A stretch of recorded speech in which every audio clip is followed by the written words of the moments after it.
What up? What's up, brother beans, bro heim, bro, to the hizoo.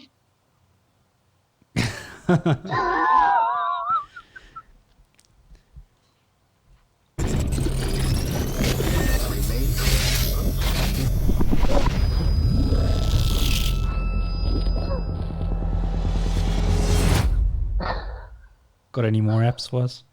No, that was definitely one of those moments where it was just neither of us had anything to just Yeah, I follow didn't. up I on. didn't know how to add to that. I was like, I don't know if I can top this.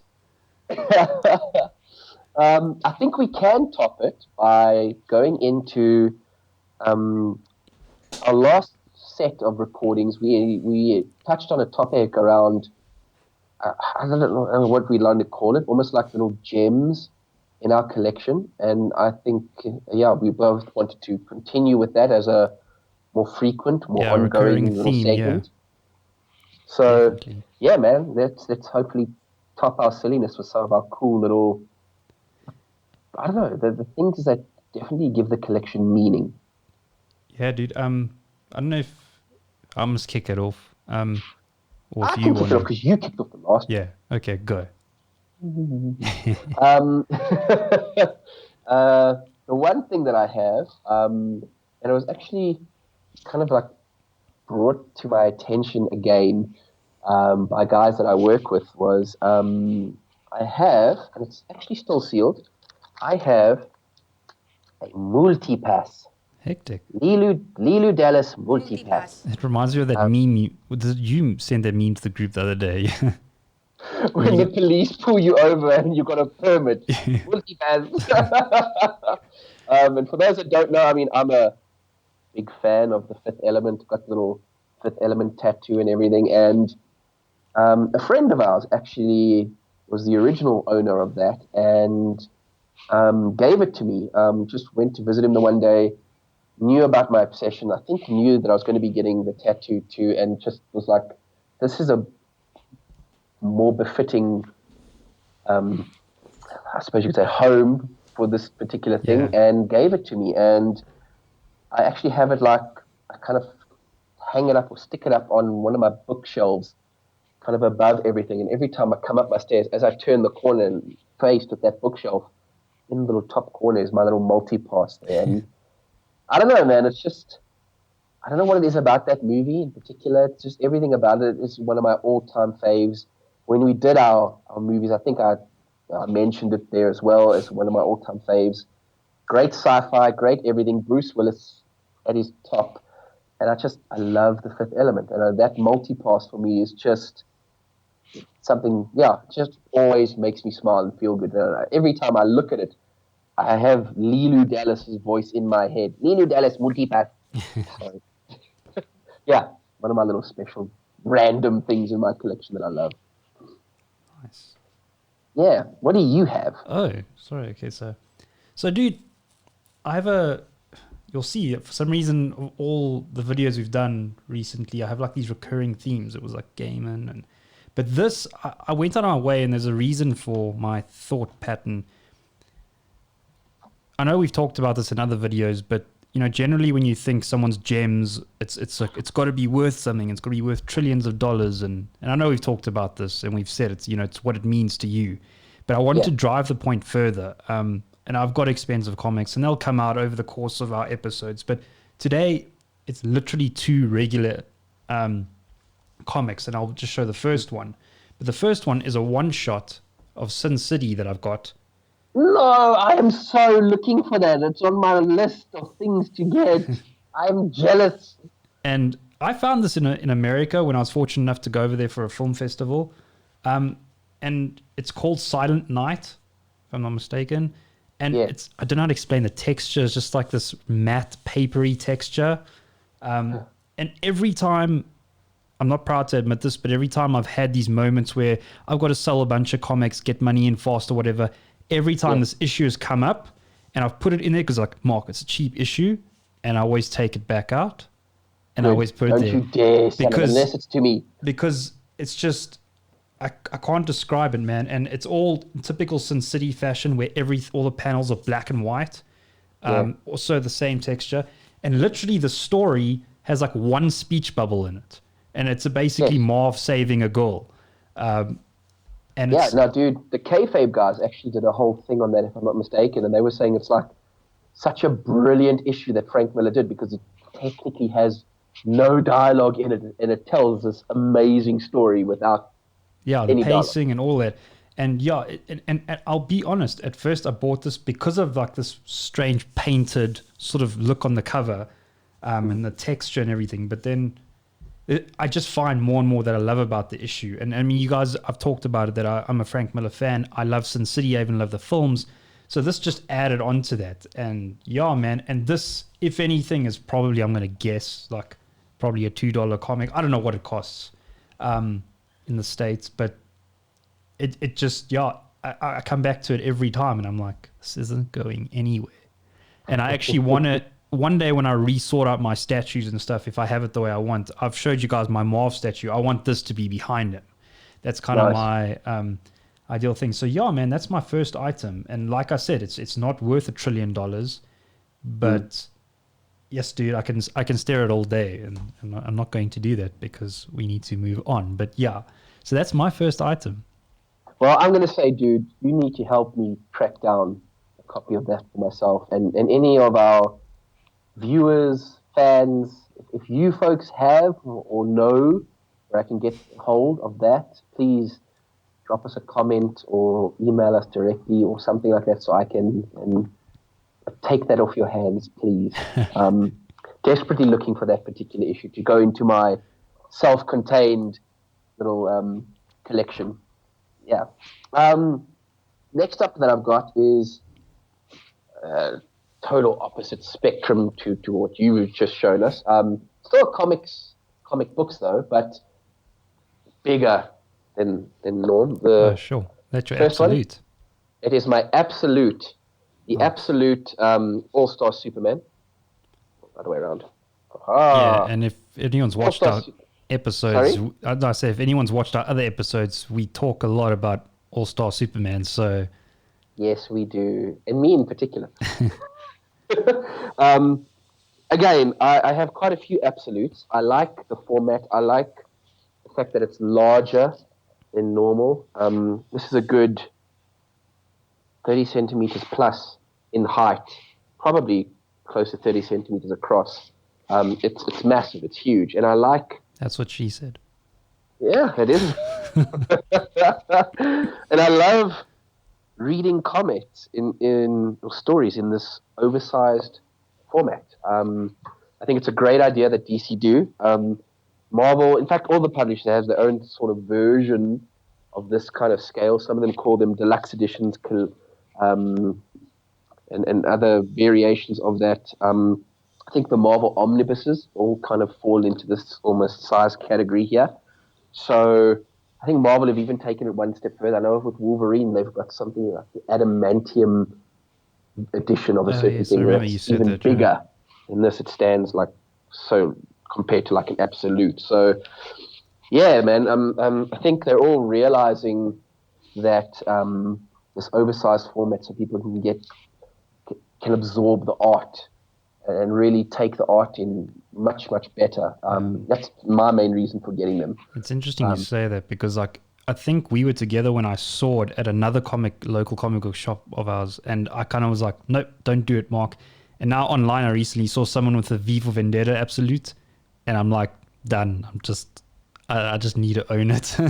I don't blame you. And for me, if it's a story that resonates with you, that's special to you, yeah, man, if you've got it in comics or whatever, or even a TP of it, and you can get it in absolute, if you've got that budget available, I'm a huge sort of like fan of get it in absolute because it's so much worth it, dude. Yeah. It sits nicely. It's larger than life on a bookshelf.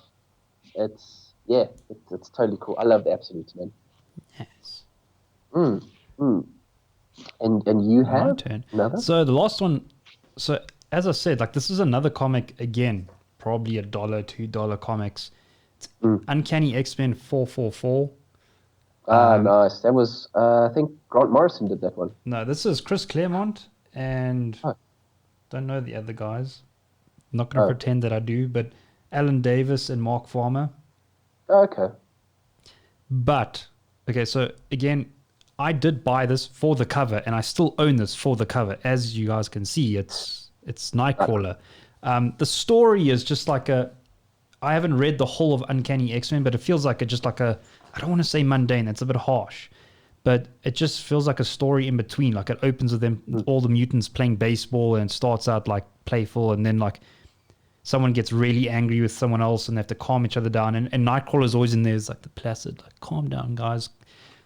Yes, well, he was a peacekeeper, Yeah, I generally. don't have a German accent, so I'm not going to try. But yeah, and then it just shows this whole like academy-based thing and how mutants have integrated with people and how they've got to like watch these different factions now. You know, the Hellfire Club and this and that, and it doesn't really have any like real cliffhanger or anything. It just, like I said, so I suspect it's a filler story, but I just wanted to say that in case. But I didn't buy it for that. Like this is just like I just like to reiterate like the power of like really simplistic covers. There's something about it, just like it's just Nightcrawler's tail with like the bamf coming out, and I mean these days comics, dude, modern comics, I mean they've become more like works of art than like comic books. I mean some of the covers that you see just don't even look like comic books anymore, and I've got a huge love and respect for that. But there's something about just the way this whole cover is composed, and it's my favorite character. And like I said, it's like a $2 comic. And it also, as the previous issue I mentioned, it's been in that box that I put in where I'm going to sell stuff because I'm like, I can get it again. It's fine. And then I always just look at it and I end up taking it out and putting it back in the box that I keep. I just can't let go of it. That's awesome. So, and that's why I wanted to, I know I'm driving this hard now, but it's like, I just want to reiterate that, like, I mean, you and I both, we own expensive stuff, but I also just wanted to point out there that like there might be someone out there that stumbles on our video and they've got a really small collection that they're proud of, but they're too scared to show someone because they're scared someone will laugh. And it's like, don't. Because these issues have almost the same value to me personally as my expensive stuff. So yeah, man, and I don't know, man, it's just such a killer cover. So yeah, that's my like last little piece. I don't know if you have anything else. I do have one more to talk about. It's another absolute. Nice. And I'm almost inspired. I need to make notes on my side because I think what I'll do is for the next segment of this, I'll tap into my single self-contained issues box. Yeah, you've brought it up a couple of times, dude, so it's about time. I think I'll pull out one or two that I've got in there. Bring out the Animal Man. Yeah, and just recommend to guys like, try get hold of this because it's an amazing story in and of itself, etc., etc. So the next one that I have, this was actually, I think it was the first absolute that I ever got. Absolute Kingdom Come. Yeah. Yes.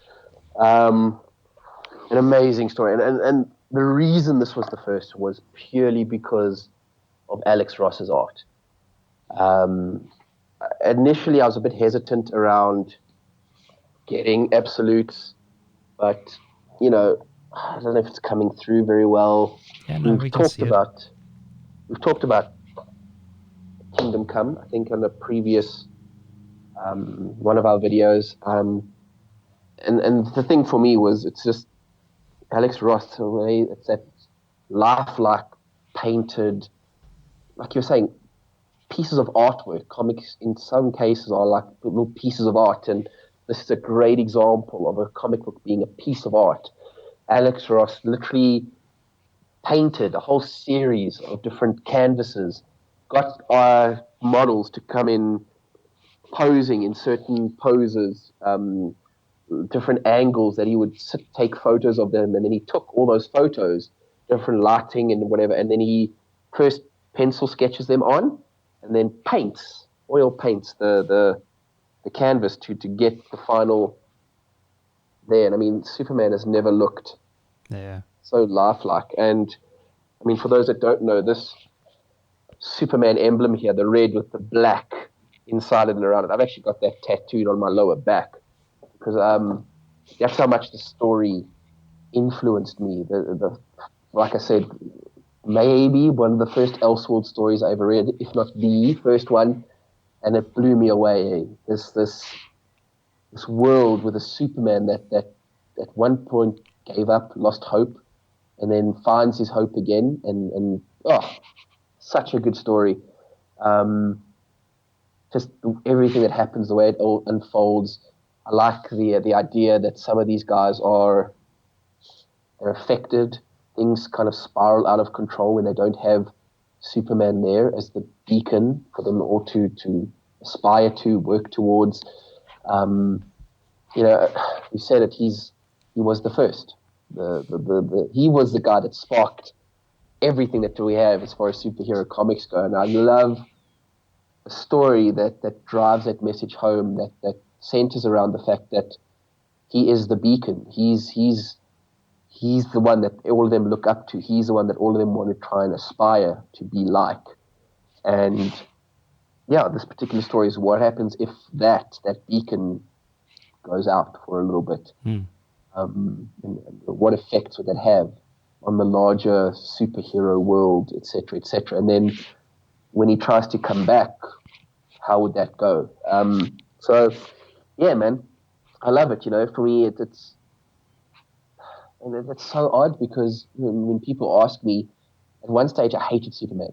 When I first got into collecting, I'm a big Wolverine boy, and I liked Wolverine's anti-hero-ness about him, the fact that he was hardcore, stab guys, kill if he needed to, etc., etc. It appealed to a young teenage me. And as I got older and as I got more exposure to Superman, I started to realize just what Superman means, not just to me, but what he means in general. He's probably my second favorite character. I love Supes, and I love what he represents. I love what he stands for, and out of every other hero, I think that Superman, he will always be relevant. He's always going to be needed in any universe, in our world. And I love the fact that Mark Waid in that story identified that and told a good story around that. I love the fact that Grant Morrison, in his Absolute, realizes that, told a great story around it. Alan Moore did in Whatever Happened to the Man of Tomorrow. And then, also more recently, Jeff Johns with his Doomsday Clock. Same kind of thing. And here, that story drives that home too. It's also now one of my favorites. So, Supes he's a thing for me. He's an important thing for me, and I love those absolutes, man. A bit of change of topic, but I heard some interesting rumors. So, it's been like mixed. We had a rant on this in our very first podcasts about keeping Cavill as Superman. And there's been some handed rumors saying that, it's been too long, so they don't think Cavill's gonna, he's gonna follow suit and leaving like Affleck did and stuff. But apparently there's some rumors flying around because Patty Jenkins, I think her name is, has been talking about Wonder Woman 2 and where Wonder Woman 3, well, apparently they're already talking about it. And she said they can drive the period pieces as much, so it's going to be more Wonder Woman, going forward, more modern times and stuff.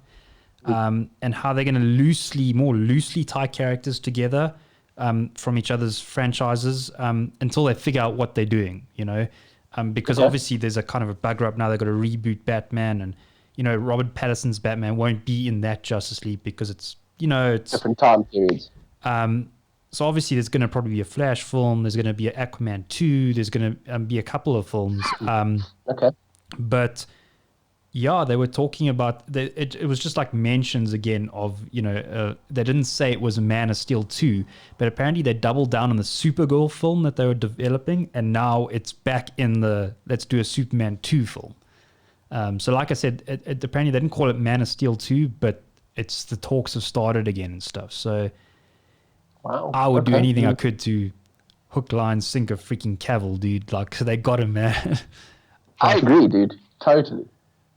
So he's so important to comics in general.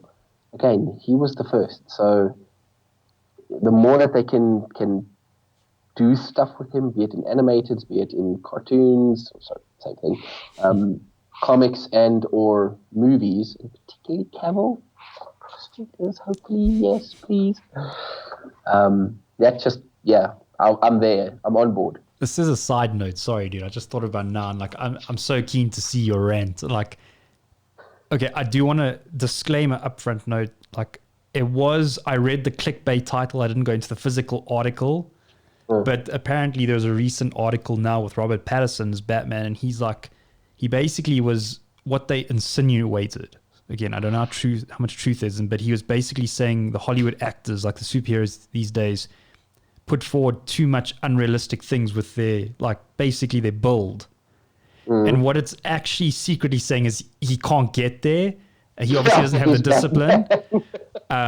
But what plays in his favor, dude, I mean, he's early Batman, so they could play hard into the detective thing. So he doesn't have to be like Henry Cavill or freaking Jason Momoa. No. But 100%. But again, even in the comics, Batman is he's never depicted as this massively over muscular. He's quick, he's fast, he's agile, and he's lethal in his martial arts training. That kind of thing is what makes Batman who he is.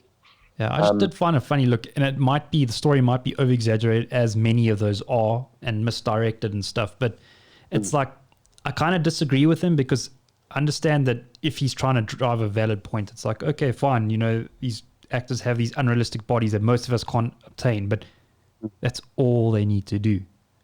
Train, read a script, study it, bury themselves into the role, and work out 3 times a day for a certain amount of time. So to me, it's very obtainable. It's just discipline. It's pretty simple. And I think on what you're saying, dude, it's I think Hugh Jackman and a few of them have all kind of touched on it and everything. And one of the reasons why Jackman stopped doing the Wolverine movies was because he was going like, at my current age, the level of commitment, training-wise and diet-wise and all of that to keep that physique was just taking its toll on him. Yeah. It was becoming not fun, as opposed to probably in his heyday he was enjoying it. So for me, it kind of goes hand in hand. If you're going to take on the role, if you're going to become a superhero, it's part and parcel with the course. For me, it's like, if I want to become a professional dancer,